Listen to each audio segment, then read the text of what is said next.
Okay, so I'm recording. This is our second virtual discussion. And this week I want to focus on, well, we're going to focus on the detective mystery suspense.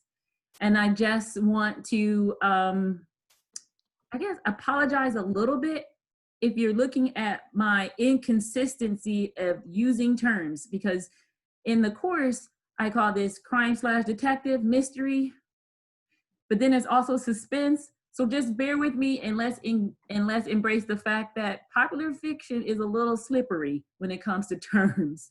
So as we're thinking about this second genre, yes, suspense, mystery, crime, they all come together in a little pot. And we have those ideas wrapped together with Devil in the Blue Dress. And so before I set you to just discussing anything I want, oh yeah, this is the same. I want to point out that, yeah, I made a really, really bad error in not double checking and making sure that you are responding to the idea for lesson 5, looking at the perspectives about how we understand popular literature from the Glover and McCracken reading, and using that reading to figure out what are some formulas that we find in different subgenres of popular literature. So what is it? And I know that Glover and McCracken did do a bit of talking about suspense and crime and what might be considered true crime and what might be mystery and you know, the genre that, like, well, we're not even trying to solve a crime. So is it a crime novel or is it just a suspense because we already know who did it? So those sort of things that are overlap. But from that reading, what kinds of formulas or clues did they give us to identify different genres? And so one of the things to think about is, how does that apply? How does that, meaning the identifying those subgenres, apply to Walter Mosley's Devil in a Blue Dress? So do you think it is a true crime novel? Is it a detective fiction? Is it mystery? Is it suspense? Is the answer yes to all of that? And so why? So I'm gonna try to combine this first small group discussion by asking you to think about the key perspectives about popular fiction and what qualifications do you see that you can apply to Walter Mosley's to give it some sort of, like, this is the subgenre it is in, based on what you read and how you can identify crime, mystery, suspense. How would you, where would you place Mosley's story with E.Z. Rawlins? So that's like the first part of the question. The second part of the question I want you to talk to each other about is, what is it that you took away from the E.Z. Rawlins story, especially like characters? So characters, any characters or like social relationships, what did you see going on and what caught your interest? So those are the two things I want you to talk about in the first 10 minutes. And hopefully this is going to work. I'm going to put you into groups, and then I'm going to try to copy and paste a summary of those two questions in the chat area that you should be able to see. I have 8 people, 2 rooms, 3 to 4. All right. As I get ready to put you into these chat rooms, so yeah, I have one group with 4 and one group with 3. So I put you into these rooms. You can decide to take your, show yourselves on camera. It's up to you. You will see a warning that lets you know that you're coming back to the big group, so then you can turn your camera off. There will always be a warning there for you. All right, I'm going to open all the chat rooms. Is it gonna?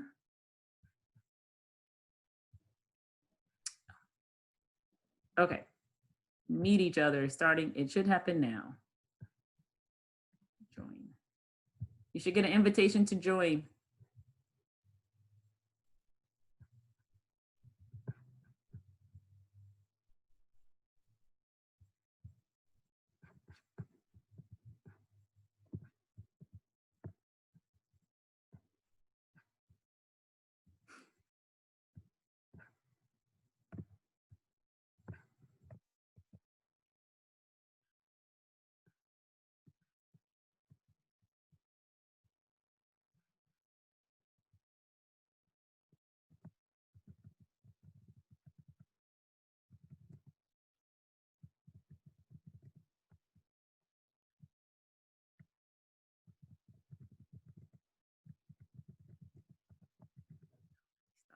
video because you don't need to see this part.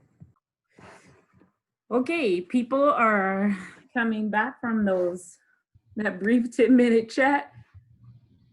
And so I restarted the recording again, and on the screen, well, some people are still talking. They still have about 30 seconds to get back to the big group here. So Lexi, Luke, and Molly, you are breakout room number 1. How did it go? Good. All right. So I do have the question up on the screen. Hopefully you can see it. Just for us to refer back to. And everyone else is, breakout room 1, they all got kicked out of their breakout room 2. So I love it. It just kicks you out if you don't. Oh, I am recording, Claire. Oh, shit. Everyone knows what you look like. I'm sorry. No, it's okay. I don't care. Yeah, it's completely up to you if you want to do that. All right, so we're all back in here. I heard a brief from breakout room 2 that things went okay. So what we're gonna do now is try to have a larger discussion. And there's only 7 of you, so my whole having a rep and then having other people chime in, we should be able to do this and see what we can get out of this discussion. So the 2-part question I had there, why is my mouse not working? Oh, yeah, so what did you decide? How would you classify, so now we're talking about a genre of popular literature, crime, suspense, mystery, but within it, we're talking about even more subcategories. So what'd you do? You have to unmute whoever's talking. I can start. Okay, who's that? This is Luke for group 2. Cool, thanks. So for us, we didn't really get to part 2 very much. We spent a lot of time on prompt 1. That's fine. I think we had a little bit of a hard time. We were kind of thinking, I know you don't have detective under there, but we were kind of thinking about detective, which is probably under mystery a bit because you're trying to solve something. But I think we centered more around mystery because, it's pretty obvious the whole time that, the first job he's given by Dwight Albright is to try and figure something out. So we know that he's trying to solve something that at least we know from the start of the book that we don't know about. We're trying to find this person. And we thought it could also be kind of mystery crime because in some instances there's different sorts of crime things they're trying to solve. We thought that was hard, but I think what we talked about the most kind of centered on mystery. We didn't really think it was suspense. We didn't really feel like it was leaving us with more to ask, I guess, with that. Okay. But yeah, that's basically what we had for prompt 1. Yeah, we didn't really get to prompt 2. We spent so much on the first one. So. Well, that's good. I didn't know if that was going to be easy. Hey, we know. So group 1, any comments? How did you wrestle with that first part, trying to put some parameters around it? Sure. So we kind of talked about the hard-boiled detective genre, thinking that it would fall under that. Just the relationship between Easy and the people around him. He's very much part of the community that he was trying to solve the mystery in, and there's a lot of violence, which seems to be a characteristic of a hard-boiled detective novel. So we kind of focused on that. And then also there's a lot of suspense in there too, a lot of crime. So there's kind of a lot of genres that work. So yeah, I was trying to quickly, but I'm not quickly finding it. What I actually say about this and I can find it faster. I think if I just go to Blackboard. I'm looking for the syllabus. I should have it pulled up. But I think I just used the term crime. I don't think I used detective. So yeah, it is more crime mystery, then suspense. And so everybody, if you kind of, and remember, they can be bits. It's kind of like what's happening the most, if that makes sense. Like what's going on the most in this text that I'm looking at. So there are, and a detective, usually in the hard-boiled detective stories, the detective is like a former police officer or someone who, you know, was in law enforcement somehow. Yeah? That's the idea, is that now they're doing something else, but they have some sort of background. And Easy doesn't. So in that respect, he's not like a traditional cop turned detective, but he is still solving crimes. What is the crime that he's trying to figure out, that he's trying to solve? Does anybody remember, or can you piece together? Because it doesn't start off with him solving a crime, but he ends up having to. Like, what is he suspected of? What crime is he implicated in? You remember? Yeah, he's taken in for questioning about the death of his friend. Forgetting her name now. Coretta, yeah. Yeah, so he's a suspect, and all that is just completely circumstantial suspect. Yeah. So that's like one of the crimes, but he and also Dupree, they're both like loosely associated with her death because they're the guys known to be around her. So he's motivated in some respects to figure out the mystery of the crime, because he could potentially be accused of them. So that's different. That's another different aspect than what you usually get in detective, like in hard-boiled detective. Like the detective is hired and then they go to figure stuff out. So in this case, that's been turned on his head a little bit. Like Easy is like, well, you might want to figure out who's committing these crimes because you're loosely connected to it, and because the way our system is set up, you could possibly be arrested for them. So he has a completely different motivation. Once Coretta is like, once all these murders and then he stumbles across, the second murder, which is, I don't even know his name, the guy in the blue suit early on. And he and Daphne go to his apartment and he's dead. And I'm like, well, we need to get out of here because I definitely don't need to be tied to yet another. And this one is worse because this is like a young white guy. So he has a different set of motivations than you would find in a normal detective crime story. And it's also a question of, can you be a detective and this has actually been like a real sort of discussion in this genre, like, can a character be identified as a detective if they don't have that kind of background? There's another group of stories called I forget, the first woman's detective agency. I'm not sure, but she's like a housewife and she solves all these crimes.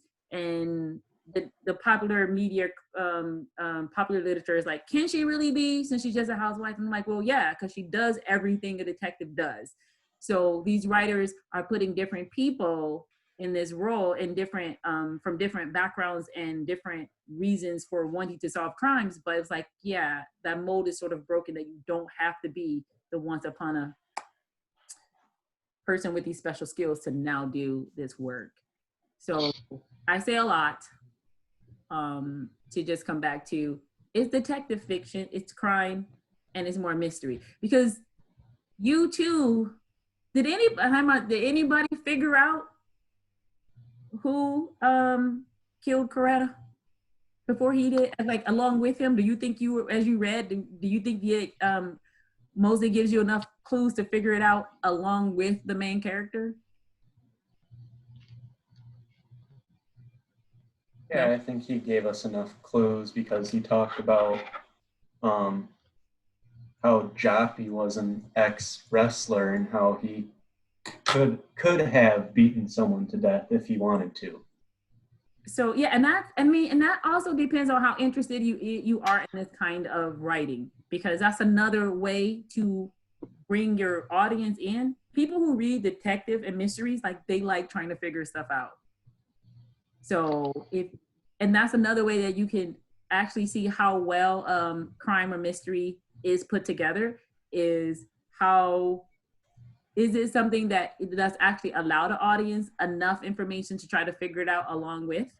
And if not, it may not be logical. So some of the things that I think it's the videos this week, that if it doesn't follow one of the formulas, is that you should be provided as a reader enough information to try to figure this stuff out along with the main character. And if not, it kind of cheats the reader. Like, well, wait a minute, there's no way the butler could have did it, because you haven't mentioned the butler at all through this whole story. And so detective crime or mystery, it is a high expectation on the reader's part that they will be involved. That if you put your mind to it, you too can figure it out along with Sherlock. Does that make sense? Mm-hmm. Okay, so moving on to the second part of the question, that 10 minutes went by really fast. So that's okay, because the second part of the question actually kind of goes with what I wanted to have you talk about in the next small group. So we can just touch on this a little bit, which is just right now, without having time to talk within a small group. Were there any characters that you personally found like, I like this character, like this is not even like, maybe it's not that you like them, but it's a character that somehow caught your interest, that helped you understand, learn, or see something in that world in which makes up Watts in California? So does anyone want to share? I would like to hear from all of you, but who's going to be the brave person to get us started? And of course, that brave person, if other people, we're going to chime in, is like, yeah, this is what I thought about that character too. So I'll go. I thought Daphne was interesting, because like at the end, when she shares like the past, her like relations with her dad, I guess, it's kind of like, I don't know, she's presented in like this beautiful, pure way throughout the book, like, and everybody's kind of interested with who she is. And then that is kind of like your last impression of her a little bit. I don't know. I just thought she had a lot going on. That was, yeah. Yeah. So anybody else like, I mean, because she is presented to us in a very superficial way. She's pretty. Anybody else? Any comments about what we just heard or add on to about Daphne? Any aha moments? When she lost her French accent. I love it. I love that so much. I was like, what? And you have that caught me off guard. Yeah, so I just want you to know, like, I have the book, so I'm reading the book, but I also have the audio. And so I loved when I was listening to the audio version, like, because the guy who's reading, it just sounds so surprised, like, what happened to your accent? And so that was the first point where I'm like, oh, we don't know. There's a lot we do not know about this lady. I mean, the first read, like, she could end up being the most dangerous person in this whole story, because she has these trappings of being a damsel in distress, because she plays that very well. And she's treated like an object and a commodity for most of the earlier, when we first present, when we first see her. Like, Easy doesn't want to give Albright the photo of her. That kind of, I thought, like, wow, if this were like now times, these guys would be stalking her on the internet or something. Because when they were in the car, he was like, you got the photo? He was like, no, I don't. But he was like, I just want to keep it because looking at her makes me feel good. I was like, wow. So if you think about just Daphne herself, but then the role of women and how women are presented And there are a lot of different types of women presented. So there is some diversity in this story, but for the most part, they have very specific roles in how they are, their necessity to the story. Some of them are very disposable, like Coretta, and some of them are not, like Daphne. And then hopefully that makes sense. Anybody else? Characters before we move on? I thought Joppy was an interesting character because he starts out as this really nice, like friendly guy, just wanted to polish his marble bar top, and then in the end he's just this awful character that really kind of got easy in a loophole that very possibly could have killed him or gotten him at least in jail. And yeah, he just changes more dramatically than what I thought he would have. Yeah, and I'm just typing. These are the things that pop into my head. I'm just trying to show you an example of, as we talk, I just think about stuff. It's not exactly what you said, but yeah, Joppy was like, hey, I'm just trying to do you a favor. But it's like he had a lot more, just violent, a lot more violent than I expected when I first encountered him. So anybody else? We got 2 characters up here. Remember, what we're reading is about, it's a story about people and how they interact and what's going on in the world. And my other favorite, Mouse. Love Mouse. I love Mouse. I would never ever want to meet him in real life, because he is so sweet.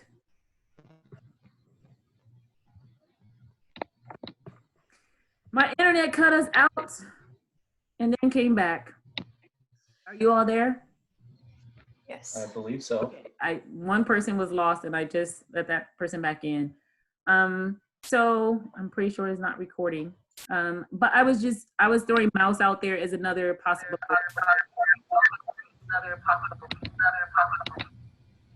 Okay, yeah, mute yourselves. There we go. Mouse out there is another possible interesting character. I do want to bring up on the screen, and I want to let you all know that I'm not, I don't shy away from looking up stuff, because there's a lot of stuff out there on the internet. So for example, but I'll show you how I would tend to use stuff out there. So on Wikipedia, there's the main characters, because I'm like, well, I don't want to write down all these. I've started writing down a bunch of the main characters. Like, I don't want to spend all this time writing down these main characters. I'll just go where everything is on the internet. So Wikipedia has like these lists of characters, but they don't have all of them. They have just, I think, what whoever put this Wikipedia page decided are like the most important ones. So this actually got me to thinking about who are some of those minor characters in the story that still function to help us understand like the social relationships, things about some of the themes that are going on, like power relationships, like people taking their jobs overboard. So for example, I thought about, I think his name is Denny, the foreman at the factory. And there's early in the text where Easy goes to try to get his job back, and it becomes this whole like the white man, black man, I'm the boss, you're not kind of showdown between the two. And so I'm like, wow, that's an interesting character. And he was the first guy that got me interested in thinking about, well, what are the minor characters doing? Because people always go for the major characters. Like, what role do these minor characters? So when I was looking here on Wikipedia, I'm like, yeah, all these are pretty the big and important and like supporting cast. But then there's a whole nother level of like, besides the supporting cast, like, I don't know, like if you think like D-level stars, but they're important too. So as you think about the characters, you can think about, yes, they're the main ones, but they're this supporting cast. There's another group of characters. When Easy went to meet Albright at the pier, like that group of young white kids, that's a whole nother, I was like, wow, this is just a whole nother power dynamic that's going on. And And I thought about those things when I was looking at the main characters up online, and I didn't see a lot of these smaller characters. So I will stop talking because I want you to do more. That was my attempt to just say, hey, you're looking at the obvious, but there's some other things too. So before I switch to, I have the next question up here on the screen, but does it make sense to you what I'm saying about like diversifying how you see and think about what the characters bring? Mm-hmm. Hopefully that's helpful. You don't all, everybody doesn't have to go after the star. I mean, there are some other dynamics that are going on. So the next thing I would like for you to think about is, you know, are there some major themes in the story? What are those themes? Like there's a theme of there's war. That's an easy one because Easy is an ex-soldier. I wanted anybody think about which war he was in when he talks about D-Day and how did that help him see, try to become this person. Like he went to war, he's running away from things. So also the theme of running away. Like I ran away from Mouse in what was it, Houston, to go join the army because I wanted to become a man. And he goes to the army, and then he has I'm assuming it's the army. He goes to the military, and then he talks about running away from that experience to move over to go to Los Angeles. So one of the a theme is like running away from your problems. Also, the theme of violence is presented in the war. So he left a certain kind of violence growing up poor and black in Houston and entered a different kind of violence in the war. And then as an adult, he goes to yet another type of violence as he works and lives in Houston. So I just want to give those two examples and ask you now to talk to each other about what other sorts of themes that you find, and then how do those themes reflect something about the social world at the time and maybe the world as you see it today. And you'll have about 10 minutes. You might be in different breakout rooms because my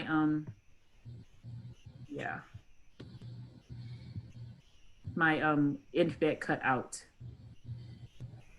And I lost at least one person. So yeah, Sarah, it looks like you're gonna get moved to breakout room 2. So I'm sending you there now.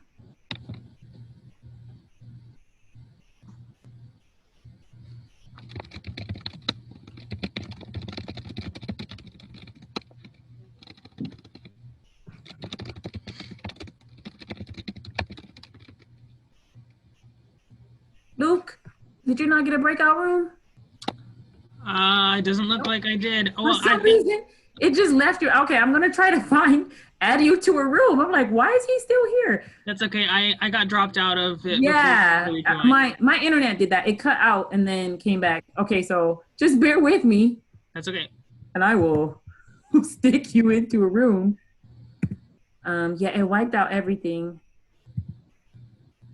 All right, why can't I? Oh, there you are, Luke. I see you.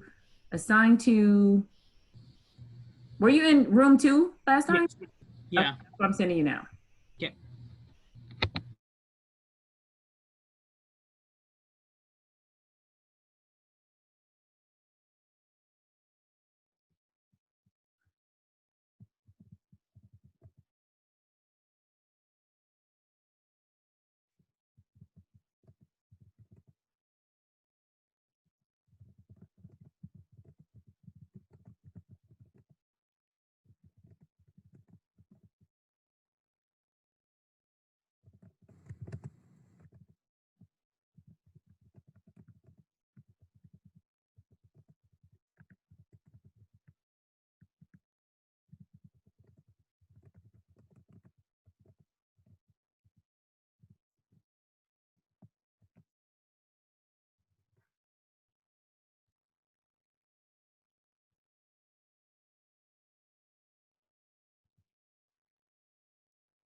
Okay. So I'm demonstrating that I'm still horrible with time. We have 5 minutes left. I miss having time to talk about these things. So let's report out. Kinds of themes that you find. We found in group 2, or no, it was group 1. I think we were in something. Running away, building on that from what you said, Daphne seemed to run away from a lot of things. She kind of ran away from who she was with her father and changed her name. And then also when she saw that Richard had been killed, she ran away from that too very quickly. And Mouse ran away when he was separated from Etta and came to California to be with Easy. I'm just gonna interrupt you there because you mentioned Mouse. Do you recall when Easy read the letter from Mouse? That's when I knew I was gonna like this weird character. Remember I do, yeah. And he was like, "Oh, I don't know what to do. I want to go hide in my closet." Like, what? So that's a clear theme. Because then now, what could we ask about if you wanted to discuss like how running away is a theme in this story and many characters run away? What other kinds of questions might we ask that's related to that? Like, why are people running away? What do they end up running into? Does that ever solve anything? Well, it saves Easy's life because Mouse is there. Yeah. But we also found that Save the Day theme was there because Easy saved Daphne a couple of times. Like she called him and asked him to come help her, and then when he found her in the house, and also Mouse saved Easy twice. When Frank was trying to kill Easy, and then also in the same house towards the end of the book. How do you wrap that part up into a theme? What do you call that theme? Like the Save the Day theme. Okay. What about the other group? What'd you come up with? Because I have a list and I'm going to show you in a second. So the other group, what'd you come up with? So we kind of talked about how like one of the main themes was like racial prejudice and racism. We kind of talked about how he mostly wrote the book in the 1980s and it was published in the 1990s, but it was set in the 1940s, so it's a theme not only in the book, but we can see that it relates to our world today and like our lives in general, because clearly it happened in the 1940s, 1980s, and now 2020s. So that's something how it relates to the social world. And then I think we said heroism, and that would be related to like the saving the day. Like a lot of people can end up have moments of heroism. So if we think about that saving the day and idea of being a hero, right?